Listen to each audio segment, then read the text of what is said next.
7 erreurs de négociation qui peuvent vous coûter très cher. Aujourd'hui, j'aimerais vous parler d'un livre qui peut sembler un petit peu atypique sur une chaîne où je m'adresse à des entrepreneurs, puisqu'il s'agit d'un livre qui a en fait été écrit à l'origine pour les investisseurs immobiliers. Mais dans ce livre se cache une petite pépite qui explique 7 erreurs de négociation à éviter à tout prix. Le livre en question est Charles Morgan, Les secrets de l'immobilier.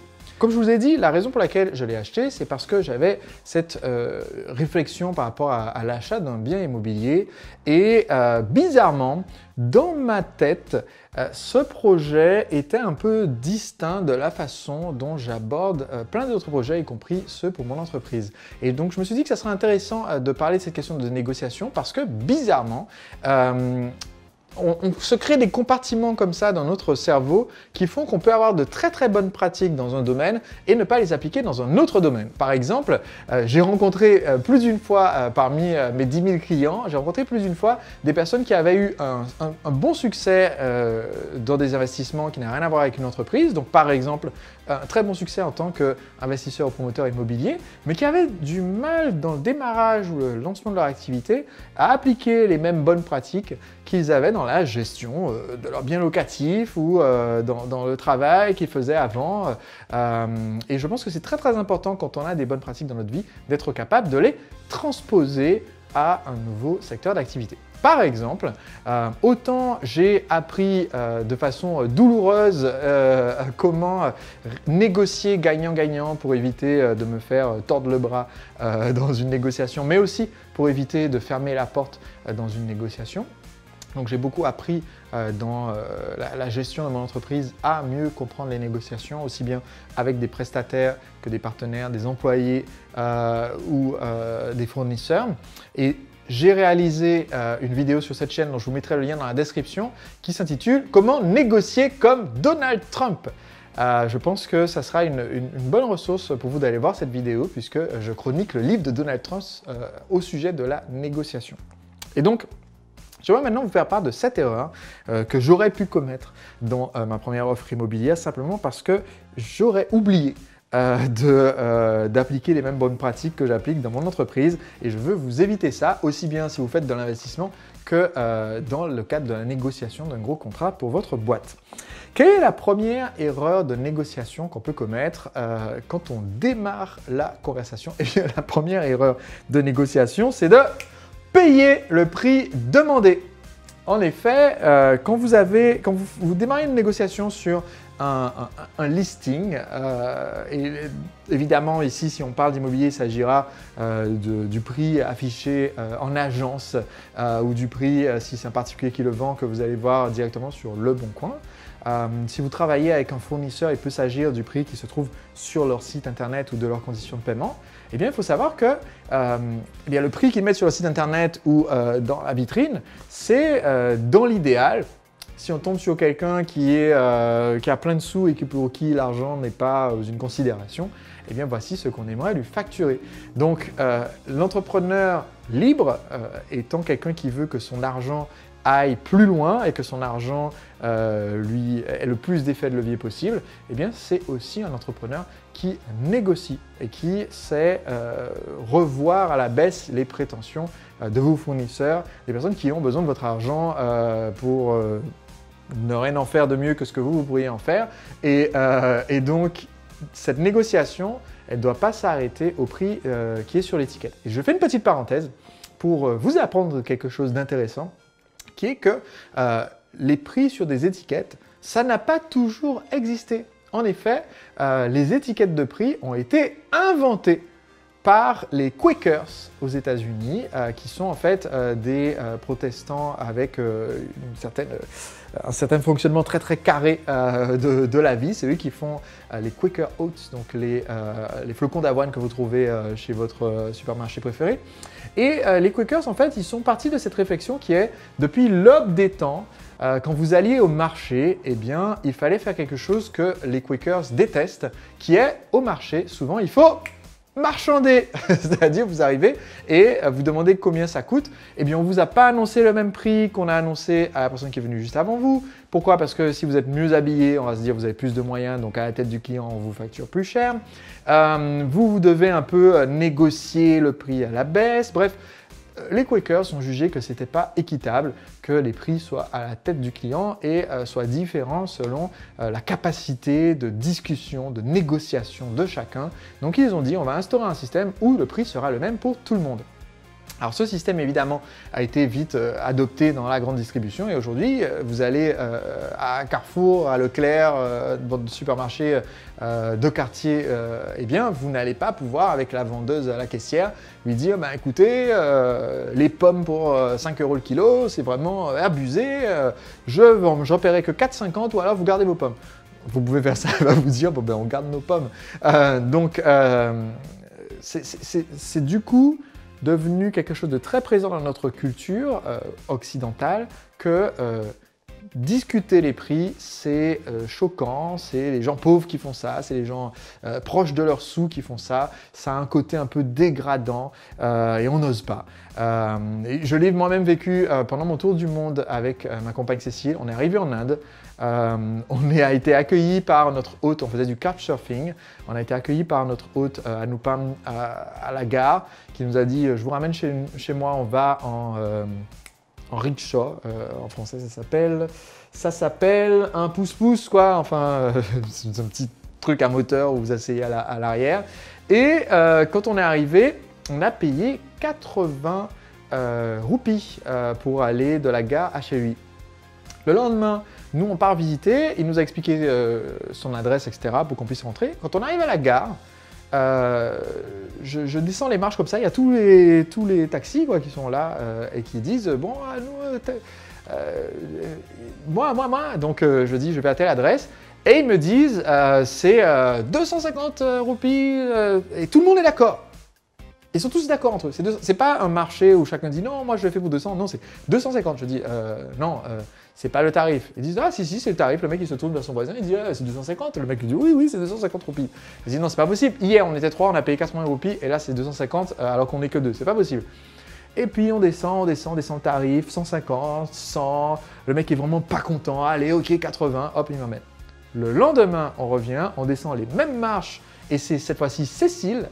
La petite blanche blonde qui passe devant et qui dit on va à telle adresse, 450 roupies. Cécile, non, c'est pas possible, ça peut pas être 400. Et les mecs, si, c'est le prix, 450 roupies, bah oui, pour aller à tel endroit, ils se tournent les uns vers les autres, bah oui, 450 roupies, non. Et le mec, il fait oui, bah oui. Et moi, j'arrive derrière, je dis non, les mecs, c'est pas 450 roupies, on a payé 80 hier, c'est pas possible. Le mec, bah non, 80, bon, personne ne vous a. Je dis au mec, mais c'est toi. Vous tous, je vous connais pas, mais lui, toi, c'est toi qui m'as amené hier et c'était 80 roupies. Le mec fait non, jamais de la vie. Donc, évidemment, cette expérience de la négociation, c'était pas mon expérience préférée de mon voyage en Inde, pareil en Thaïlande. Parce que dans notre culture, on a l'habitude, il y a un prix, c'est le prix. On va pas tous les jours repartir de 450 pour réarriver à 80 et se remettre d'accord. Au bout d'un moment, ça use. Et les Quakers nous ont épargné énormément de temps de cerveau collectif. Mais si vous, entrepreneur, vous voulez que votre boîte prospère, vous, en tant qu'entrepreneur qui veut investir ses sous, vous voulez que votre investissement prospère, eh bien, il ne faut pas hésiter à négocier. Et peut-être qu'il faut se retaper le truc, on part à 450, on va à 80, mais ce n'est pas tous les jours non plus. Donc, ça vaut les quelques minutes d'investissement pour que votre argent ait davantage d'effet de levier. Comme ça, vous n'êtes pas obligé, si vous arrivez à négocier et que votre vie, vous la vivez à 30% moins cher que le prix affiché, eh bien, vous n'avez pas besoin de vous fouler à travailler 80 heures par semaine pour générer 30% de chiffre d'affaires en plus.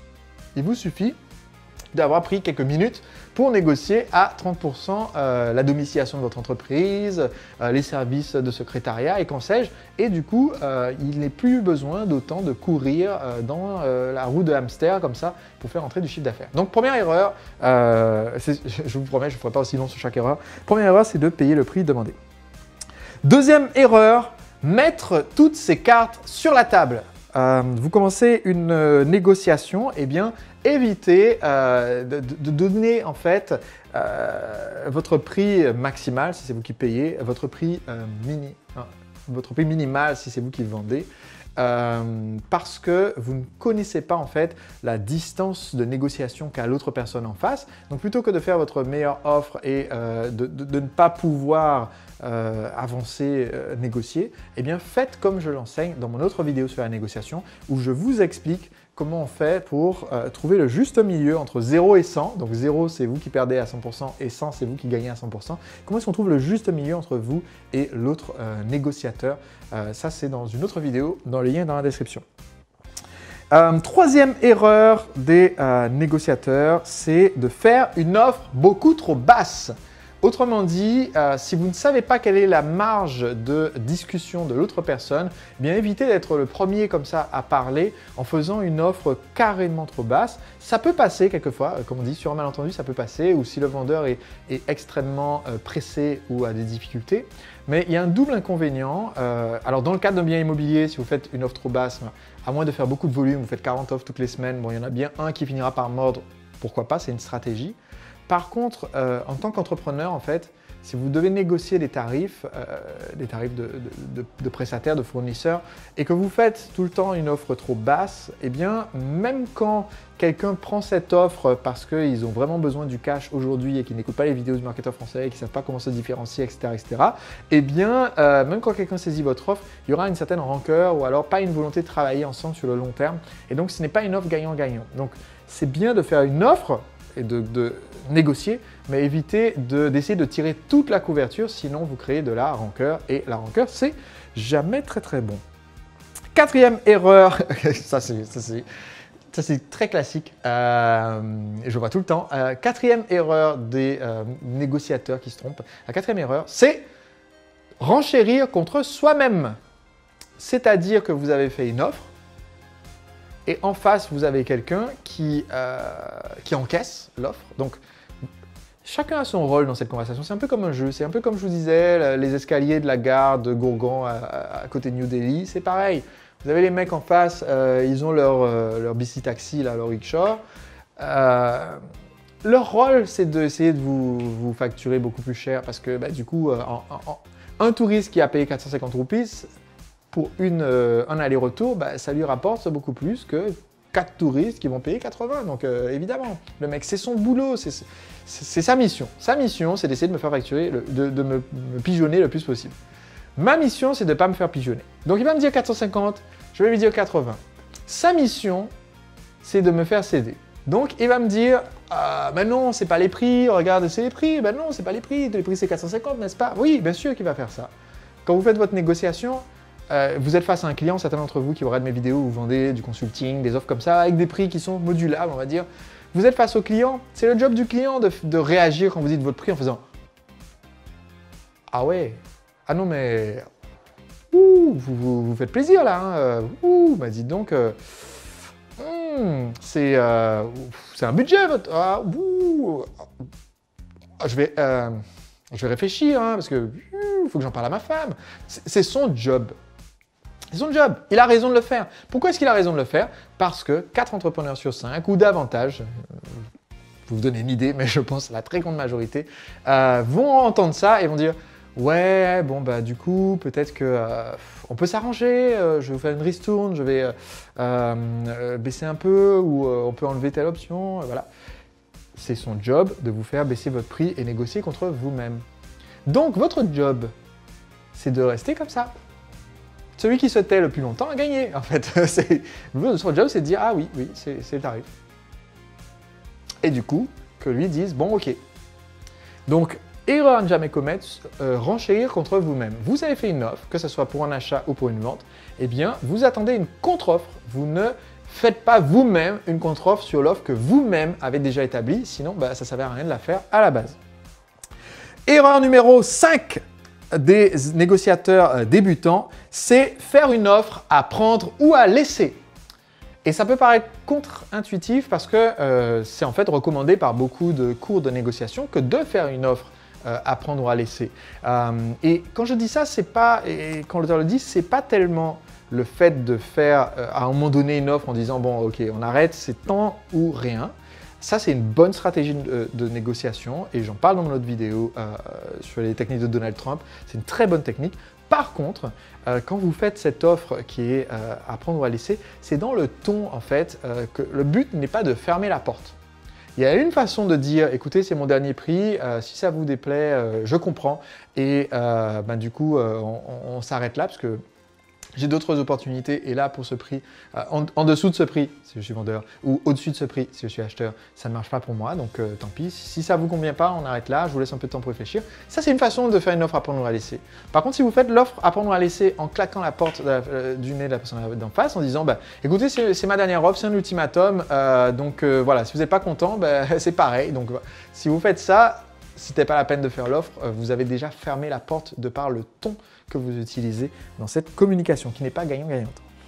6e erreur sur les 7 erreurs qui vous coûtent cher en termes de négociation, c'est de trop parler. Et vous allez dire, Sébastien, tu es un peu victime de ça là, parce que tu nous parles beaucoup dans cette vidéo. J'espère que je ne prends pas plus de temps que nécessaire pour vous faire passer les idées, mais une erreur de négociateur débutant, c'est ça, c'est vous continuez parce que vous avez peur du silence, alors qu'en fait, le silence est votre allié. C'est une information super importante à retenir, le silence est votre allié. Vous êtes en train de discuter avec cette personne, quand il y a une offre qui est faite, vous faites votre offre, eh bien, c'est... On la boucle jusqu'à avoir entendu un OK, une signature ou une contre-offre. On ne recommence pas à parler parce qu'on est mal à l'aise. Et rien que d'apprendre ça, savoir accepter le silence, être très confortable avec...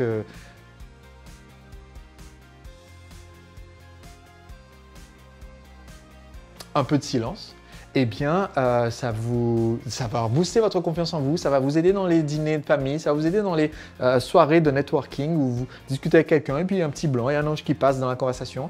Ça va vous aider dans les négociations importantes, ça va vous aider quand vous êtes en premier rendez-vous avec la femme ou l'homme de votre vie et que pendant un instant, entre la poire et le dessert, il n'y a rien qui est dit pendant 10 secondes et vous n'êtes pas obligé d'être comme une pipelette à parler davantage et à négocier contre vous-même.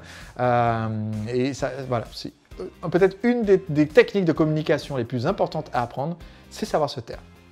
7e et dernière erreur des négociateurs débutants, c'est de répondre à une offre non écrite. Parce que les paroles s'envolent, les écrits restent, c'est très facile de négocier blablabla, mais la conclusion qu'il y aura concrètement d'un point de vue juridique et puis sincèrement aussi dans votre échange avec cette personne avec qui vous négociez, la conclusion qu'il y aura à cette négociation, c'est la dernière chose qui a été écrite et sur laquelle on peut montrer qu'on a été d'accord. Et donc, si 1 an ou 2 ans plus tard, vous rediscutez, ça m'est arrivé, on rediscute avec quelqu'un et on n'est pas d'accord, vous pouvez avoir 2 personnes qui sont de bonne foi et qui se souviennent de choses différentes, parce que vous vous souvenez de 2 conversations différentes ou de 2 moments différents dans la même conversation, ou alors un des deux a oublié qu'il avait cédé du terrain, et donc les 2 personnes sont de bonne foi. Eh bien, le seul argument qui va permettre d'imposer voilà sur ce quoi on était d'accord, c'était d'avoir quelque chose d'écrit.